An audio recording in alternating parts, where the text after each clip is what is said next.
Hi guys, me Lucy Spills. This is me all windswept mode. I'm currently in Wales for my 40th birthday. So anyway, this is about Liam Payne. We're talking about Liam Payne today, who rose to global stardom with One Direction, and his life was cut tragically short at 31 years of age. Let's dive in.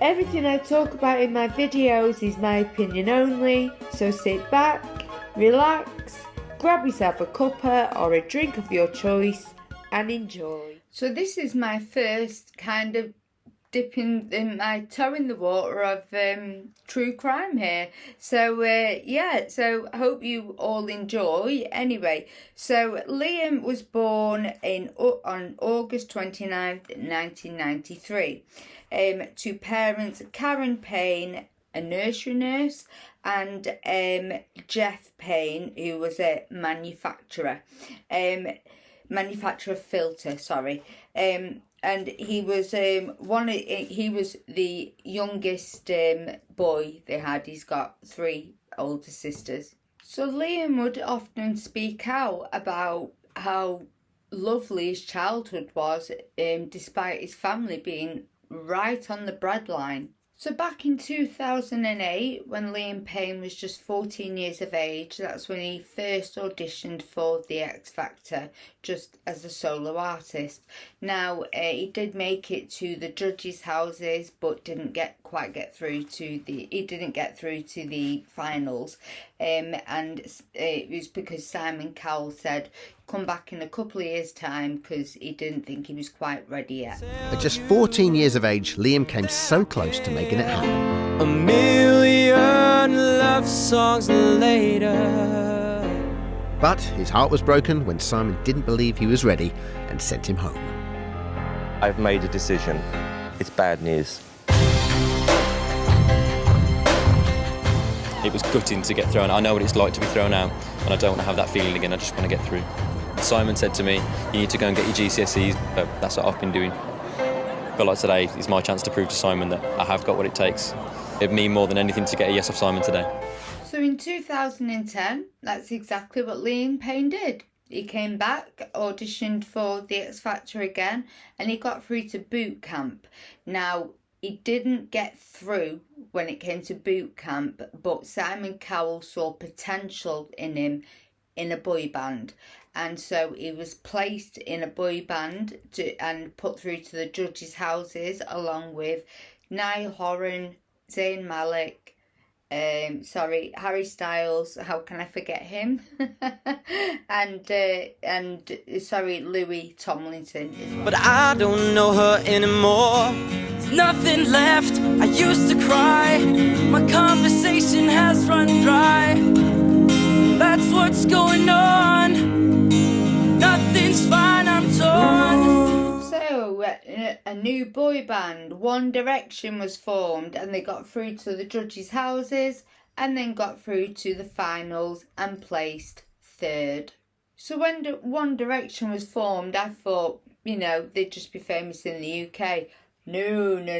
They literally received world domination with their studio album. So their albums was Up All Night, Take Me Home, Midnight Memories, 4 and Made in the AM. So in 2015, Zayn Malik left the band, leaving 4 members, and they went on for another year and released another album. So before I talk about Liam Payne's solo career, I just want to touch on, anytime you hear I forgot what the word is, but I forgot what it is, but it was really harmony. That's the word I'm looking for. So anytime you hear, like, I'm thinking of that one song, I can't remember the name of it, but so anytime you hear any harmonies, that's Liam Payne. He was definitely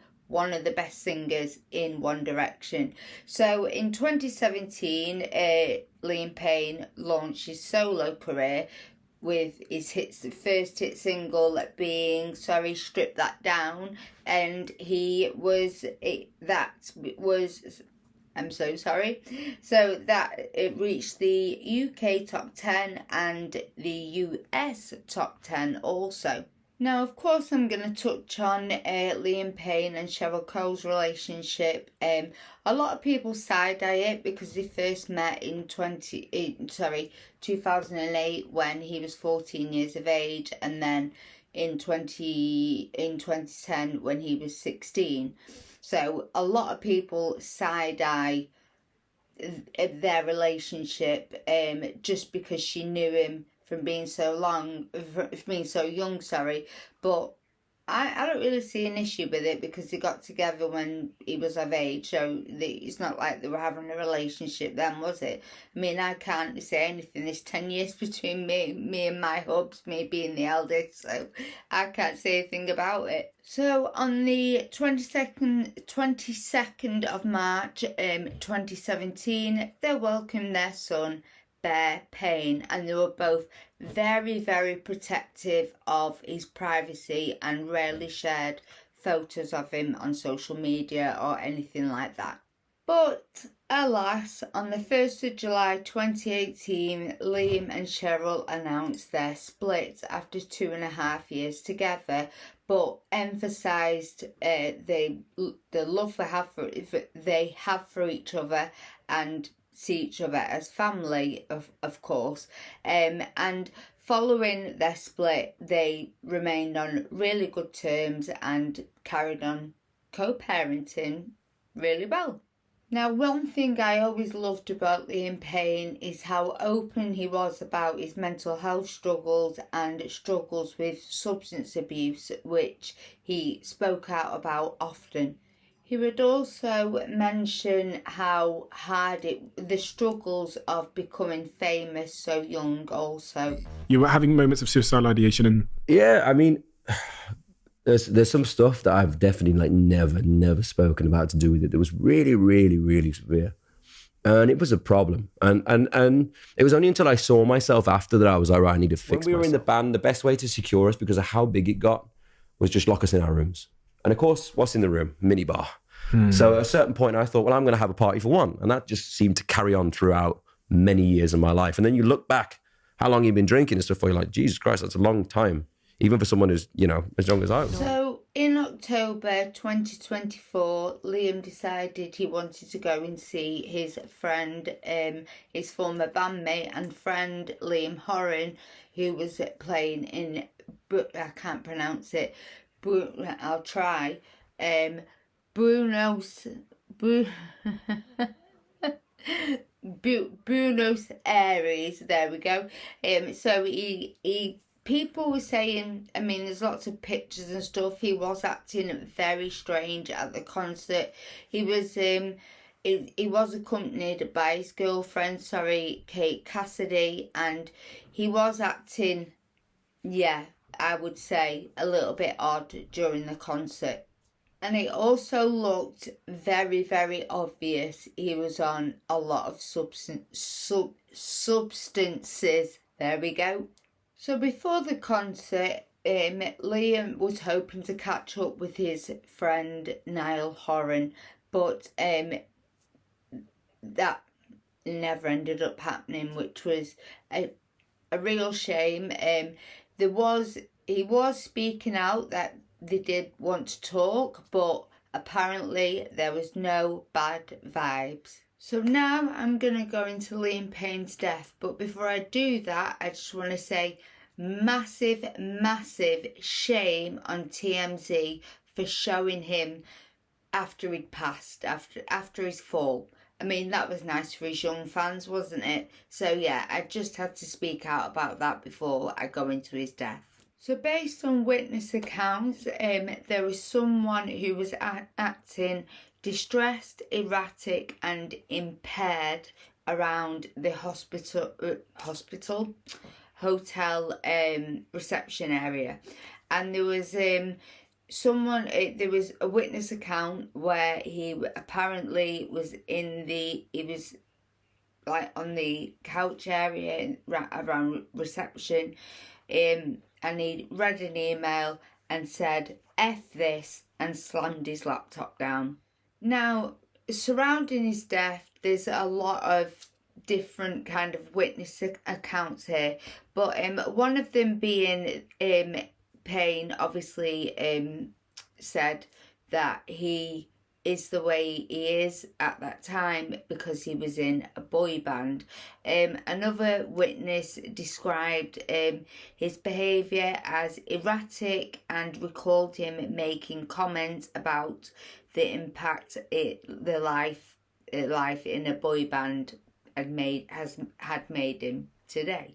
I'm definitely interpreting that as him being so young when he got into a boy band and reach world domination. So yeah, that's how I've interpreted that. Now it's really important here to because there's a lot of different like when I've researched this, there's a lot of different accounts here, so we have to, it's from whatever, so confirmed facts and a lot of speculation, but the confirmed so what I've got anyway, the confirmed me reading my notes, the confirmed information from hotel staff, witnesses and investigators indicates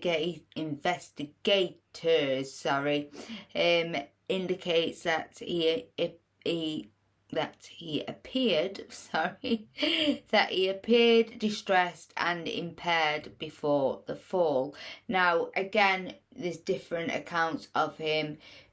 I've seen one of him being passed out and needed help guiding to his room by hotel staff. I've heard accounts of being going into the lift and him wanting to let people know who he was, and he was definitely guided to his room. But what is a massive kind of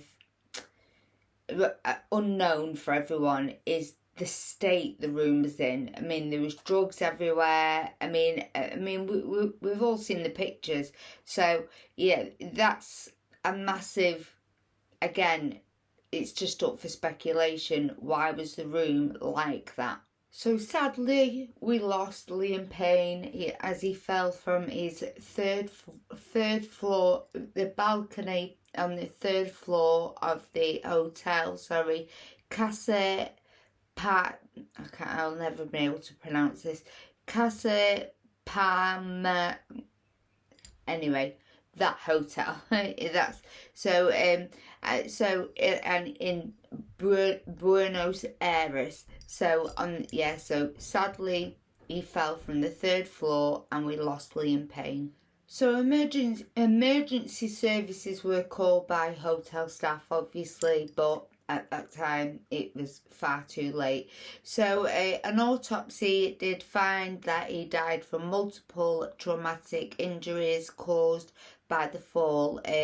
Authorities reported that he had severe head and body injuries that were incompatible,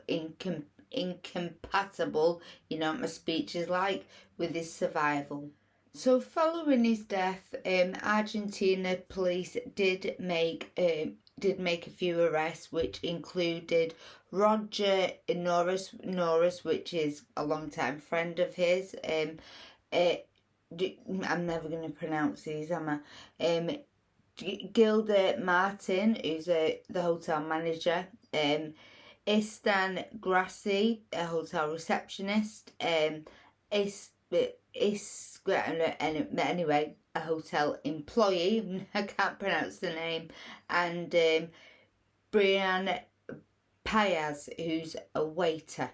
So later on, the charges were dropped against Roger Norris, Gilda Martin and Isbian Grassi.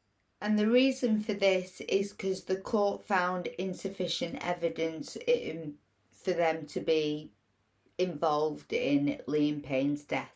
But the arrests that actually have been made are Brian Piaz, he was arrested in January 2025 on allegations that he supplied cocaine to Payne. Also, I can never pronounce these names. Isquillion why do I write notes? This is what I mean. But anyway, so Isquillion David Perry, I can't pronounce the name, sorry, who was also placed in pre-trial destination on allegations that he supplied drugs to Payne. So there we have it. That's Liam Payne's life and death in a short span, if you will. But this is my first dipping the toe in the waters. I'm sorry for the and ahhing.